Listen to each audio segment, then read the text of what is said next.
Hello champions, कैसे हैं आप सब लोग? ऑल गुड, चलिए ऑसम। सो चैंपियंस, हमारा चैप्टर चल रहा है करंट इलेक्ट्रिसिटी में और ऑलरेडी हम प्रीवियस क्लासेस में डिस्कस कर चुके हैं about the concepts of internal resistance of cell, grouping of cells. हमने देखा था कैसे सीरीज कॉम्बिनेशन वर्क करता है, कैसे एक पैरेलल कॉम्बिनेशन वर्क करता है, कैसे मिक्स कॉम्बिनेशन वर्क करता है, एंड मोर इम्पोर्टेंटली आपको कौन सा कॉम्बिनेशन कब यूज़ करना चाहिए।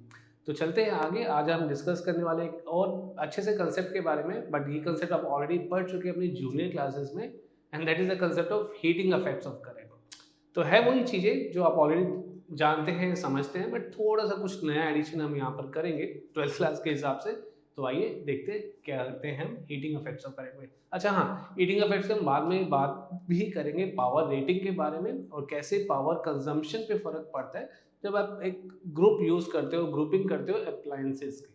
तो आइए स्टार्ट करते हैं। So the topic is heating effects of electric current.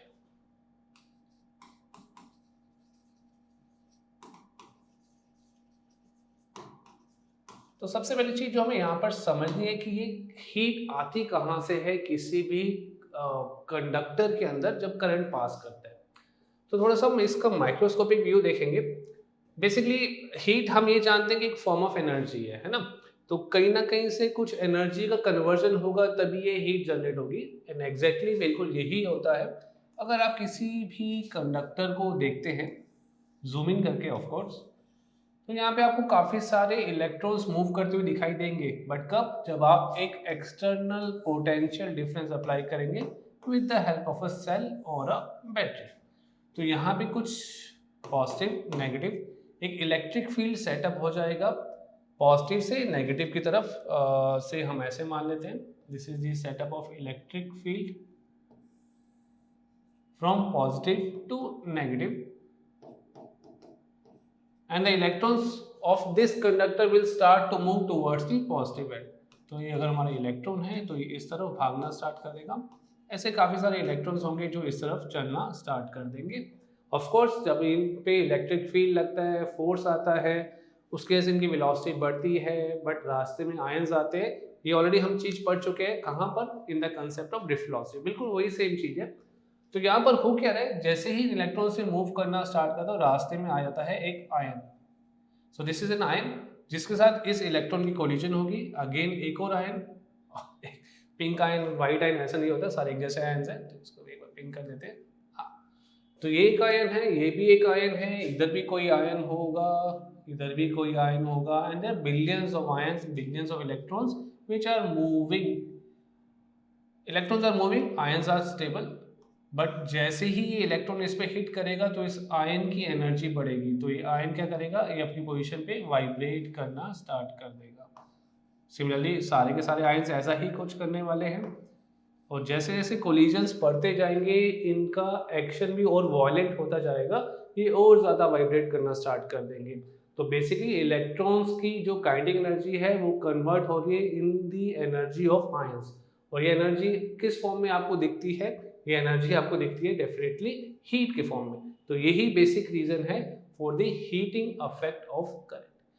तो जब भी आप किसी कंडक्टर में से जिसका अपना कुछ रेजिस्टेंस है वहां से अगर आप करंट को पास करते हैं by applying a suitable potential difference से ऑफ v वोल्ट, तो वो एनर्जी इलेक्ट्रॉन्स की काइनेटिक एनर्जी ही कन्वर्ट होती है in the form of heat.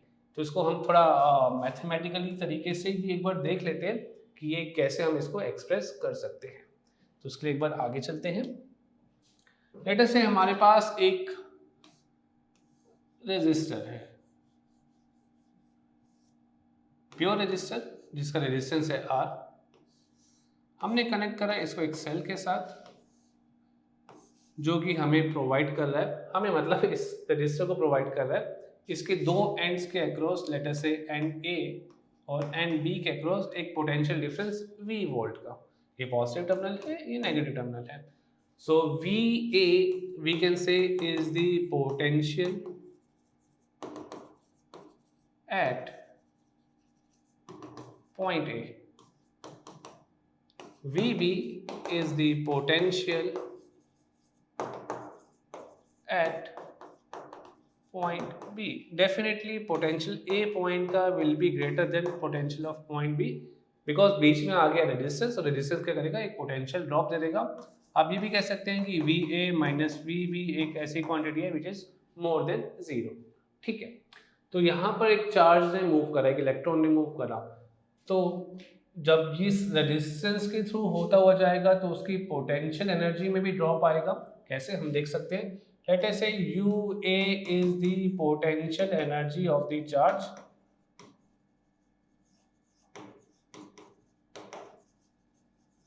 Eight point A, जो कि मैं सिंपली लिख सकता हूं charge multiplied by the potential at point A। Similarly UB क्या हो जाएगा, UB is the potential energy of the charge at point B, जिसको हम लिख सकते हैं simply charge multiplied by potential at point B which is VB। तो change in potential energy कितना आ जाएगा, final potential energy minus initial potential energy, जो कि सिंपली हो जाएगा Q into VB minus Q into VA। आप चार्ज Q कॉमन ले सकते हैं, आपके पास आ जाएगा VB माइनस VA, बट ये तो इससे कुछ उल्टा है, तो हम इसको ऐसा लिख सकते हैं, it is equal to minus of Q VA minus VB।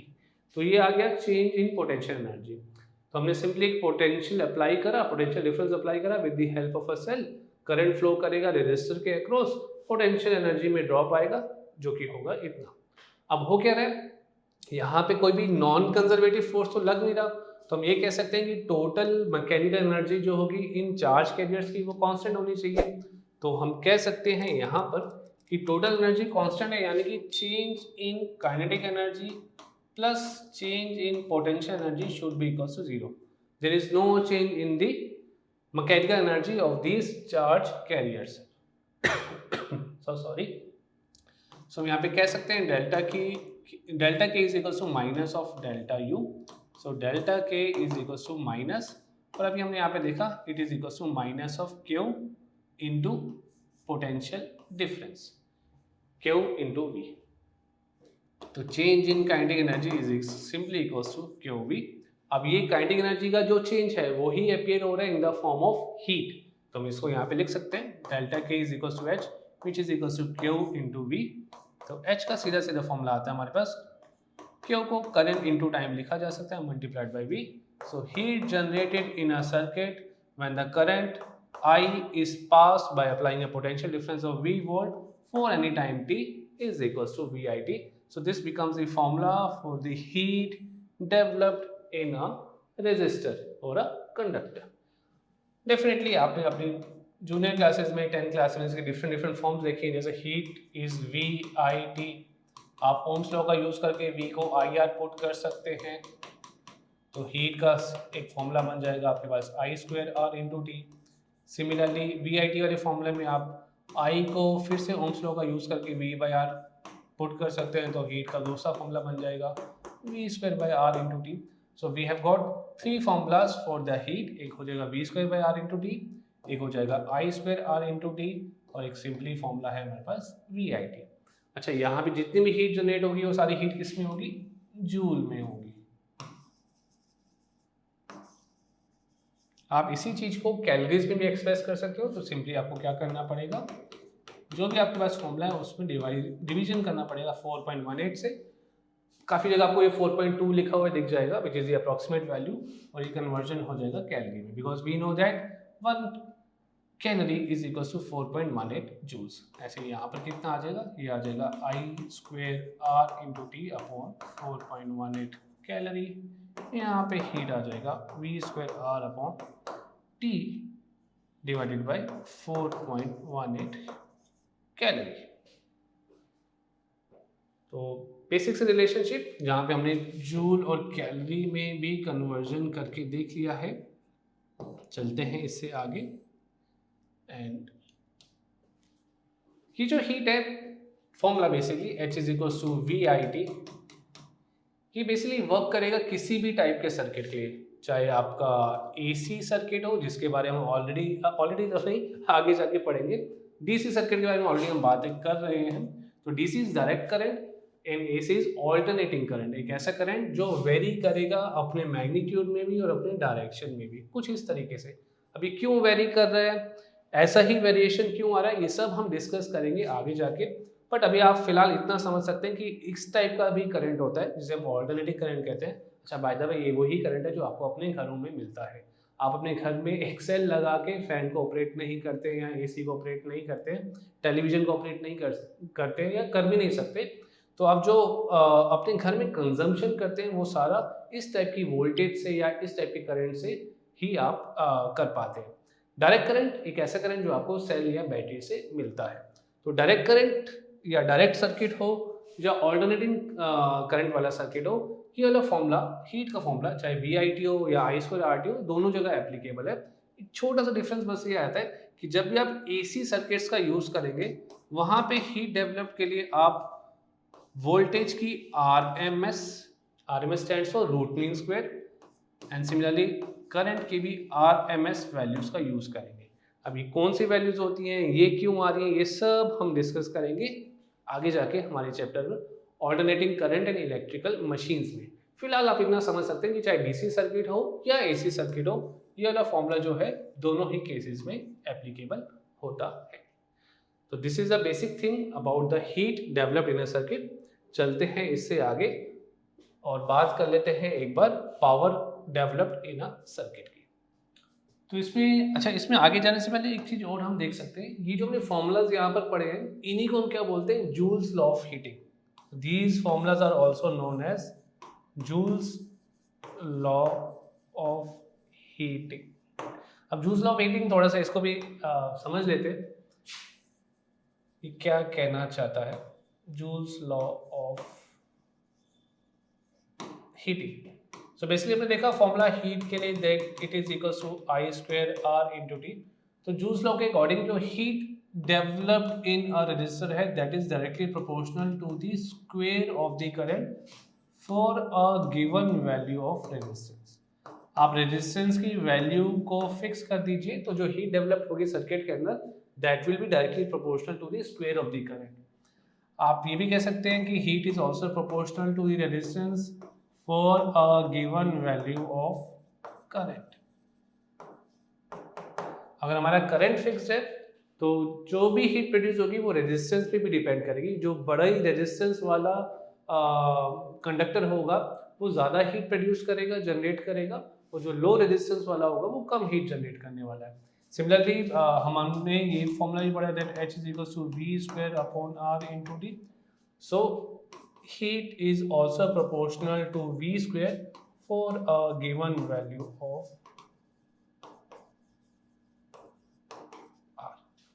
तो हम ऐसे इस जूल्स लॉ ऑफ हीटिंग को यहाँ पर समझ सकते हैं। तो जो भी अप्लायंसेस होते हैं हमारे, जैसे वो एक प्योरली रेजिस्टिव सर्किट है तो उसका काम क्या होगा, वो सारी की सारी इलेक्ट्रिक एनर्जी को कन्वर्ट करेगा हीट पे। बट जनरली हम जो अप्लायंसेस यूज करते हैं उनका सारा का सारा काम हीट जनरेट करने का नहीं है, वो कुछ यूजफुल वर्क भी करते हैं। जैसे अगर हम बात करें किसी मोटर की, तो अगर आप उसको करंट प्रोवाइड कर रहे हैं तो it will develop mechanical energy, कैसे की, रोटेशन टाइप की। तो जो भी इलेक्ट्रिक एनर्जी उसको दी जाएगी मोटर को, वो मोटर उस एनर्जी को कन्वर्ट करेगी रोटेशन में। हाँ, बाकी बची हुई एनर्जी को डेफिनेटली उसको लूज आउट करना पड़ेगा in the form of heat.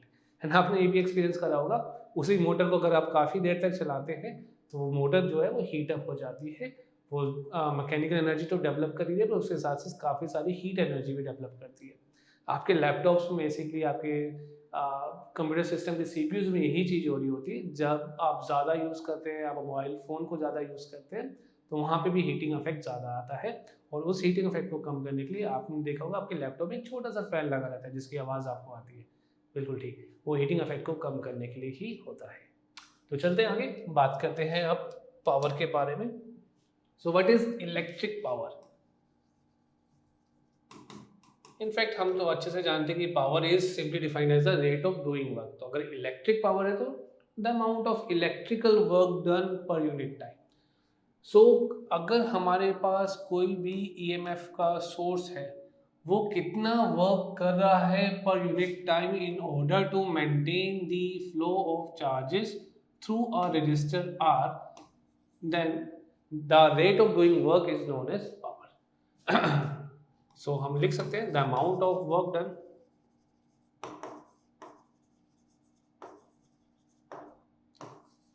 पर unit time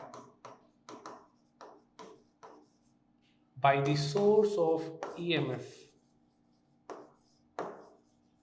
which in this case happens to be a cell or a battery,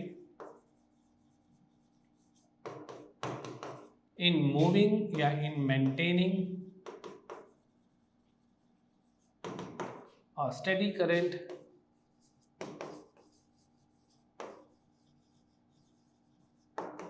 through the circuit. अगर सर्किट में एक कांस्टेंट करंट को मेंटेन करना है तो कुछ ना कुछ तो वर्क करना पड़ेगा इस ईएमएफ के सोर्स को, एंड डेफिनेटली वो करता भी है, बट कितना वर्क करा जा रहा है पर यूनिट टाइम, उसी को हम यहाँ पर क्या बोलते हैं, electric power.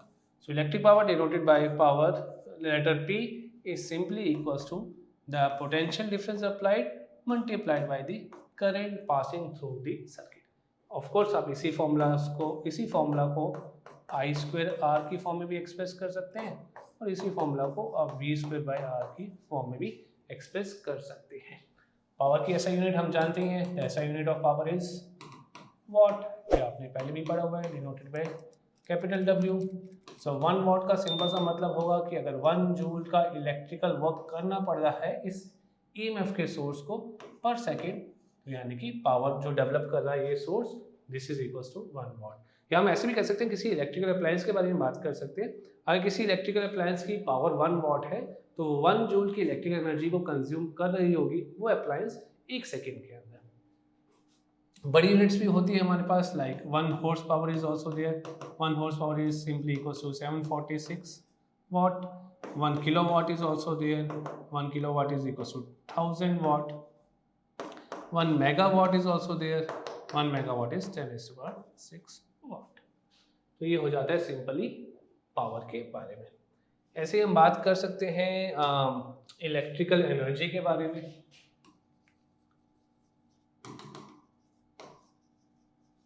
So this is the energy consumed by a device when it is connected to a source of EMF.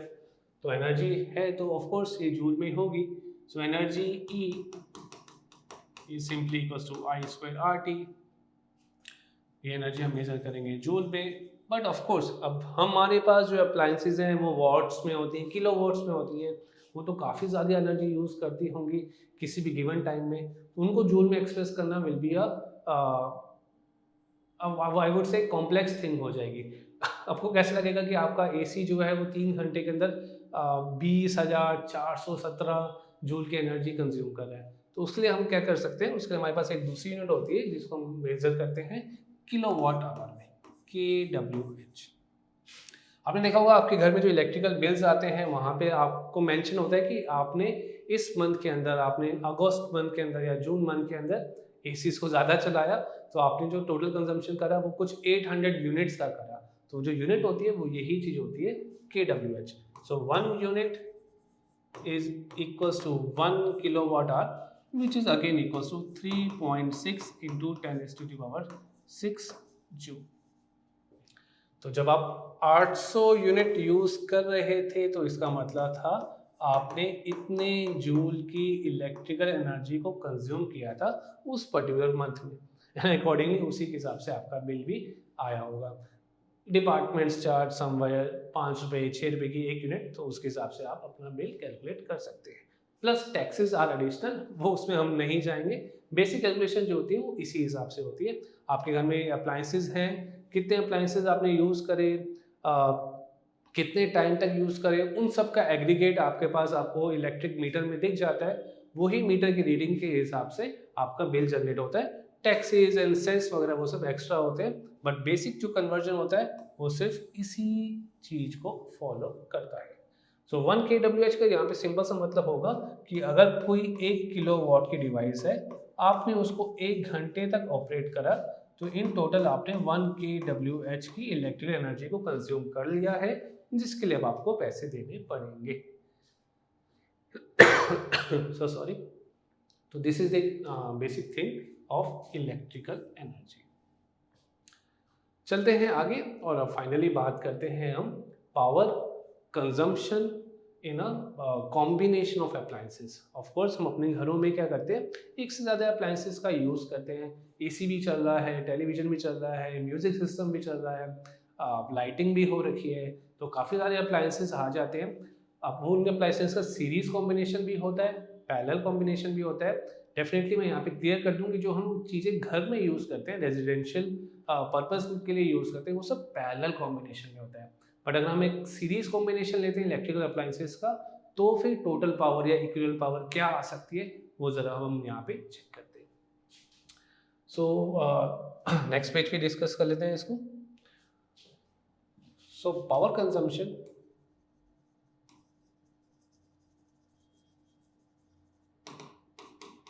In combination या ग्रुपिंग भी आप कह सकते हैं ऑफ अप्लायंसेस। सो सबसे पहले सीरीज कॉम्बिनेशन को देख लेते हैं यहाँ पे, बेसिक चीज। सो लेट अस से हमारे पास क्या ले, बल्ब ले लेते हैं। 3 बल्ब है हमारे पास। एक है बल्ब को हम ऐसे दिखा देते हैं, बलून दिख रहा है बट बलून नहीं है, ये बल्ब है, right. Second bulb and third bulb. So 3 bulbs, इसकी पावर है P1, इसकी पावर है P2, इसकी पावर है P3। बट ऑफ कोर्स ये तीनों ऑपरेट कर रहे हैं, तीनों मैन्युफैक्चर्ड हैं to get operated on the same voltage V, same potential difference V पे हम इन तीनों बल्ब्स को ऑपरेट कर सकते हैं। तो अगर हमारे पास एक सीरीज कॉम्बिनेशन है इन बल्ब्स का, तो ऑफ कोर्स ये बल्ब भी कोई मटेरियल का बना हुआ है जिसका रेजिस्टेंस होगा से R1, R2, R3, having power P1, P2, P3 connected in a series combination to a source of EMF having या generating a potential difference of V volt। तो हम जानते हैं कि जो रेजिस्टेंस R1 होगा that will be equals to, कैसे निकाल सकते हैं हम, हमारे पास फॉर्मूला है पावर का, we know very well that power is equals to V square by R। so power P1 will be equals to V square by R1। तो R1 आ जाएगा हमारे पास V स्क्वायर बाय P1। ऐसे R2 आ जाएगा हमारे पास V square bye P2 and R3 आ जाएगा हमारे पास V square bye P3, because आपने क्या करा है, तीनों को कनेक्ट कर दिया है। तो किसी भी सीरीज कॉम्बिनेशन में we know very well that resistance जो होता है equivalent, that is equals to resistance R1 plus resistance R2 plus resistance R3। तो हम रेजिस्टेंस R1 की जगह पुट कर सकते हैं V square bye P1, resistance R2 की जगह हम पुट कर सकते हैं V square bye P2, resistance R3 की जगह पुट कर सकते हैं V square bye P3 and equivalent resistance उसको हम अल्टीमेटली लिख सकते हैं V स्क्वायर अपॉन P या P इक्विवेलेंट। तो यहाँ पर हमें दिख रहा है किसी भी सीरीज कॉम्बिनेशन के अंदर जो नेट पावर आएगी 1 by P, that will be equal to 1 by P1 plus 1 by P2 plus 1 by P3। So in any series combination what we can have the total power as the reciprocal addition of individual powers। तो ये चीज हमें यहाँ पर समझ में आती है। थोड़ा सा और डिस्कशन इसमें हम आगे बढ़ा सकते हैं। किसी भी सीरीज कॉम्बिनेशन के अंदर हम जानते हैं कि करंट जो होता है किसी भी सीरीज सर्किट पे वो होता है सेम। तो हम यहाँ पे करंट I को लिख सकते हैं that it is equals to voltage V upon total resistance R1 plus R2 plus R3। तो अगर हम बात करते हैं कि हमने सीरीज कॉम्बिनेशन में 3 से बल्ब लगा रखे हैं, तो जो ब्राइटनेस, अगर हम ब्राइटनेस की बात करें ऑफ बल्ब्स, तो ब्राइटनेस लेट अस से P1 डैश हो जाएगी आपके पास I square R1, P2 dash हो जाएगी I स्क्वायर R2 और P3 डैश हो जाएगी I स्क्वायर R3। और हमें पता है कि रेजिस्टेंस जो है that is inversely proportional to power. तो जिसकी वॉटेज सबसे कम होगी बल्ब की, उसका रेजिस्टेंस ज़्यादा होगा तो उसकी ब्राइटनेस भी सबसे ज़्यादा आएगी। तो हम ऐसा लिख सकते हैं the bulb with lowest wattage will have the maximum resistance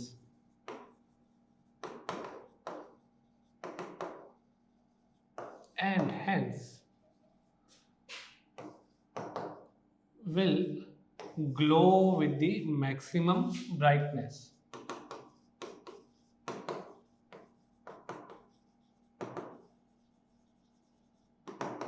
In a series combination. क्यों? वो हमने देख लिया कि रेजिस्टेंस जो है वो इनवर्सली प्रोपोर्शनल टू पावर है.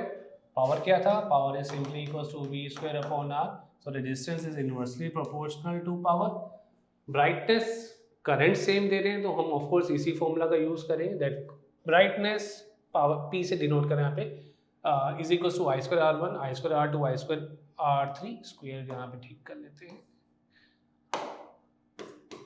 आई स्क्वायर r3. तो जिसका रेजिस्टेंस ज़्यादा होगा वहाँ पे ब्राइटनेस ज़्यादा होगी और रेजिस्टेंस किसका ज़्यादा है? जिसकी पावर कम है. So this is the golden statement which needs to be remembered कि जब आप सीरीज कॉम्बिनेशन का यूज़ करेंगे लोवेस्ट वोल्टेज वाला जो बल्ब होगा वो हाईएस्ट रेजिस्टेंस वाला होगा एंड हाईएस्ट ग्लो भी उसी के पास आएगा. एंड मोर ओवर ये भी आप ध्यान में रख सकते हैं इन केस ऑफ ओवरलोडिंग, जब करंट ज़्यादा आना शुरू हो जाएगा, काफ़ी बढ़ जाएगा करंट सर्किट के अंदर, तो इन केस ऑफ ओवरलोडिंग जो ये बल्ब था, the bulb with lowest voltage the bulb with lowest voltage will get fused first. सबसे पहले ये भी फ्यूज ही हो जाएगा अगर ओवरलोडिंग होती है. तो ये था सीरीज कॉम्बिनेशन जहाँ पे हमने देखा कि अगर हम अप्लायंसेस को कनेक्ट करते हैं तो पावर कैसे आने वाली है. अच्छा, यहाँ पे एक चीज़ और ऐड ऑन कर सकते हैं कि जो इफेक्टिव या टोटल पावर होगी n बल्ब्स अगर हमने लगा दिया, n अप्लायंसेस हमने लगा दिए सीरीज में, that will be equal to p divided by n. अगर आइडेंटिकल बल्ब्स या अप्लायंसेस है तो सो P effective will be equals to P by N, where N is the number of bulbs. तो चलते हैं इसमें आगे एंड अब हम बात कर लेते हैं पैरेलल कॉम्बिनेशन ऑफ अप्लायंसेस. यहाँ पर भी क्या फर्क पड़ता है पावर में उसको देखते हैं. पैरेलल कॉम्बिनेशन ऑफ बल्ब्स मान लेते हैं यहाँ पे. सो लेट अस से हमारे पास एक पैरेलल कॉम्बिनेशन है 3 बल्ब्स का, इनकी पावर है P1, P2, P3. Accordingly resistance भी अलग अलग होगा R1, R2, R3. P1 is V square by R1 and similarly P3 is V square by R3. अच्छा, अब हम जानते हैं कि किसी भी पैरेलल कॉम्बिनेशन के अंदर जो टोटल रेजिस्टेंस होता है that is given by the formula 1 by R equivalent is equal to 1 by R1 plus 1 by R2 plus 1 by R3. कुछ ये चीज़ यहाँ पे दिख रही है, देखो 1 बाय R1 1 बाय R2 दिख रहा है. तो मैं क्या करूँ, सिंपली इस इक्वेशन को ऑल ओवर v स्क्वायर से मल्टीप्लाई कर देता हूँ.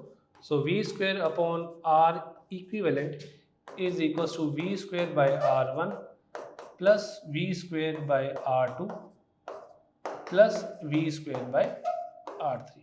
अब v square by r equivalent को मैं लिख सकता हूँ 1 upon p which is the effective power is नहीं 1 by p क्यों, simply p लिख सकते हैं हम यहाँ पे because v square by r1 is power p1 है ना.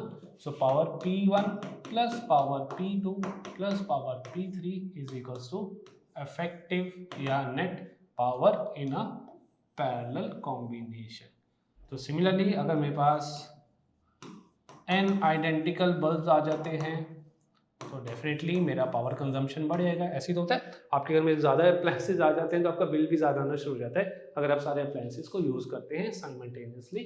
तो बिल्कुल उसी तरीके से पहले आपके रूम में था 2 ट्यूबलाइट्स है ना, अब आपने लगा दिए 6 ट्यूबलाइट्स, ज़्यादा ब्राइटनेस कर दी है, यानी कि आपने बल्ब्स बढ़ा दिए हैं, ट्यूबलाइट्स बढ़ा दिए हैं. तो जो इफेक्टिव पावर हो जाएगी अब वो हो जाएगी n टाइम्स जितने आपने बढ़ाए हैं multiplied by the power of 1 tube light या 1 बल्ब, अगर सब आइडेंटिकल है तो। नहीं है तो सिंपली आप यहाँ पर एडअप कर सकते हैं, सिंपली आपको समेशन करना पड़ेगा सारी पावर्स का। इसमें भी हम देख लेते हैं कि क्या फ़र्क पड़ेगा अगर हम एक पैरेलल कॉम्बिनेशन यूज़ करते हैं। तो उसमें जैसे हमने सीरीज में करता, वहाँ पे हमने देखा था कि जिस बल्ब की मिनिमम वॉटेज थी उसका मैक्सिमम रेजिस्टेंस था। बिल्कुल उसी तरीके से अगर हम ब्राइटनेस की बात करते हैं यहाँ पे, so P1 dash will be simply equals to V square by R1, P2 dash is equals to V square upon R2 and P3 dash is equals to V square upon R3. Why V square? मैं इसको क्यों use कर रहा हूँ? Because parallel combination है, parallel circuit है, voltage same रहेगी। तो आपको दिख रहा है यहाँ पे जिसका रेजिस्टेंस कम होने वाला है वो ज्यादा ब्राइटनेस देगा, and resistance is inversely proportional to power, यानी कि जिसकी पावर कम, वोल्टेज मिनिमम, उसका रेजिस्टेंस ज्यादा, उसका रेजिस्टेंस ज्यादा तो पावर कम। तो ऐसा कुछ हो जाता है, यानी कि ब्राइटनेस कम। तो resistance is inversely proportional to P. हमें करना है R1 हमें कम चाहिए, तो पावर जिसकी ज़्यादा होगी उसका रेजिस्टेंस कम होगा और उसकी ब्राइटनेस भी ज़्यादा आएगी। तो हम यहाँ पे स्टेटमेंट लिख सकते हैं, the bulb with the max power या मैक्स वॉटेज लिखते हैं यहाँ पे हम, तो थोड़ा हमारा कंफ्यूजन कम होगा। Max wattage will have the minimum resistance and hence it will have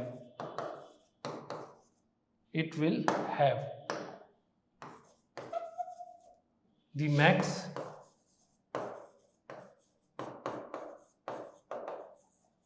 brightness, and in case इसी पैरेलल सर्किट में अगर ओवरलोडिंग हो जाती है तो सबसे पहले फ्यूज भी फिर यही बल्ब होगा।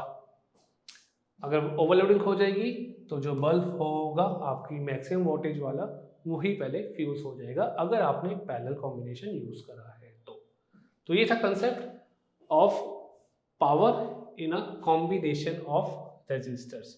यहाँ पे हमने सीरीज भी देखा, पैरेलल भी देख लिया। अब देखते हैं कुछ आगे की तरफ।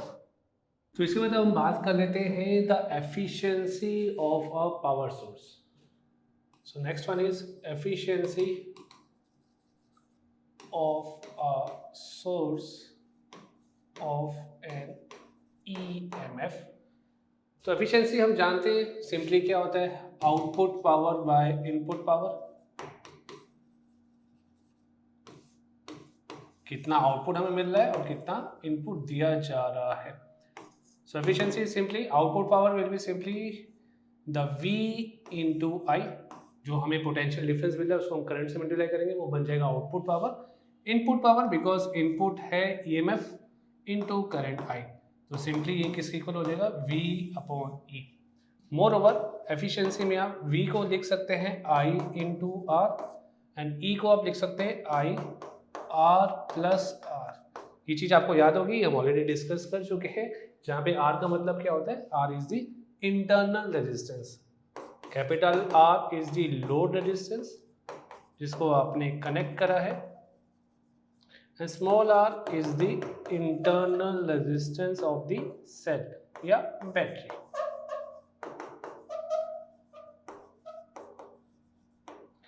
तो ये I सिंपली कैंसिल आउट हो जाएगा, तो एफिशिएंसी जो आपके पास आ जाती है this is simply equals to R upon R plus R। ये एफिशिएंसी मैक्सिमम कितनी हो सकती है ये भी हम बात करेंगे, तो इसके लिए हमें समझना होगा द मैक्सिमम पावर थ्योरम, जिसको हम देखते हैं नेक्स्ट पेज पे।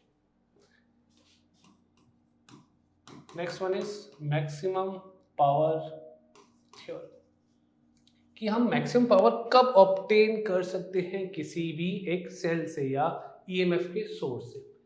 सो लेट अस से फिर से वही हमारे पास एक लोड रेजिस्टेंस है R, उसके अक्रॉस हमने एक बैटरी को कनेक्ट करा है जिसका खुद का एक छोटा सा इंटरनल रेजिस्टेंस है small r, this is our cell delivering an EMF of E, external resistance R, So maximum power theorem. So power we know very well, power P is equals to V into I. तो इस power को हम ऐसे भी लिख सकते हैं that P is equals to I square into load resistance R. I को लिखा जा सकता है EMF divided by total resistance whole square multiplied by R. So ये पावर आपके पास कितना आ जाता है? Power is equals to E square into R upon R plus R whole square. अब थोड़ा सा यहाँ पे मॉडिफिकेशन करते हैं. Power is equals to E square R. नीचे आप बना सकते हैं इसको आर स्क्वेयर प्लस 2 आर. हम क्या करना चाहते हैं, इसको हल्का सा कन्वर्ट करते हैं. इसमें से प्लस कर देते हैं 2 आर और माइनस भी कर देते हैं 2 आर. ये वाली टर्म को और ये वाली टर्म को साथ में लेकर आते हैं.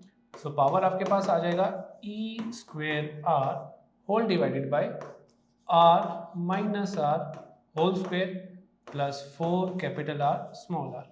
तो पावर मैक्सिमम कब हो सकती है, जब ये वाली term which is in denominator ये हमारी टर्म मिनिमम हो जाए. If this term becomes minimum then the power will be maximum.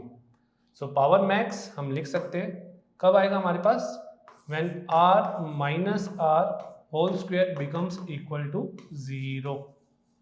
Because इस टर्म को मिनिमाइज करने का तरीका यही है, आप इसको तो हटा नहीं सकते, इसको जीरो नहीं कर सकते, सिंपली इस टर्म को आप जीरो पुट कर सकते हैं. तो इसका मतलब ये निकल के आता है जब external resistance is equal to the internal resistance of the cell, तो फिर क्या होगा, मैक्सिमम पावर ड्रॉ किया जाएगा किसी भी सोर्स से. तो हम लिख सकते हैं कि power maximum would be simply equals to E square R divided by 4 dot R. So एक आर को हम कैंसिल आउट कर सकते हैं. So maximum power is simply equals to E square by 4r. So this is the maximum power which can be drawn out from a cell. और जब ये maximum power draw out की जाएगी तो efficiency क्या होगी, वो भी हम यहाँ पर देख सकते हैं.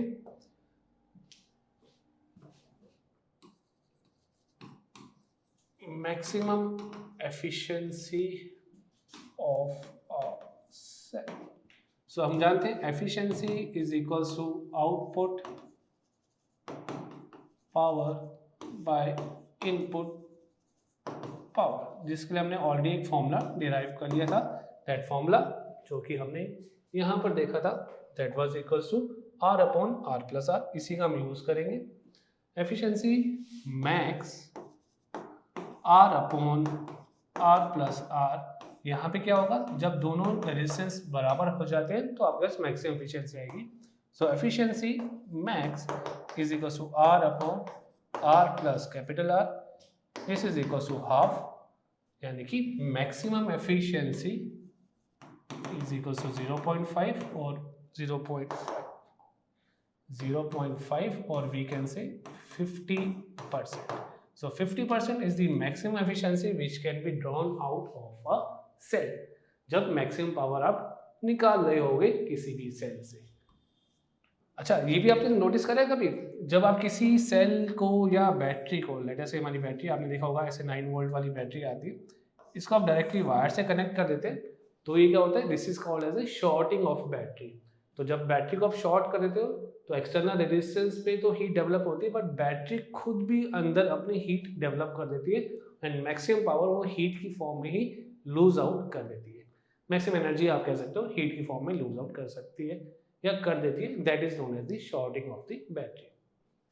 तो ये थे सारे concepts based upon the battery power combination. काफ़ी अच्छे से हमने यहाँ पे समझ लिया. डेफिनेटली ये चीज़ें आपको रिवाइज करनी है, नोट्स आपको बनाने हैं. जो मैं नोट्स बना रहा हूँ, जो मैं यहाँ लिख रहा हूँ, वो आपको मिल ही जाते हैं पिन कमेंट्स में. बट इसका मतलब ये नहीं कि आप अपने नोट्स प्रिपेयर नहीं करेंगे, आप खुद भी इनको लिखिए, प्रैक्टिस कीजिए, क्वेश्चंस देखिए. तो आज की क्लास हम इतना ही करते हैं, फिर मिलते हैं अगली क्लास में. तब तक take care and bye bye.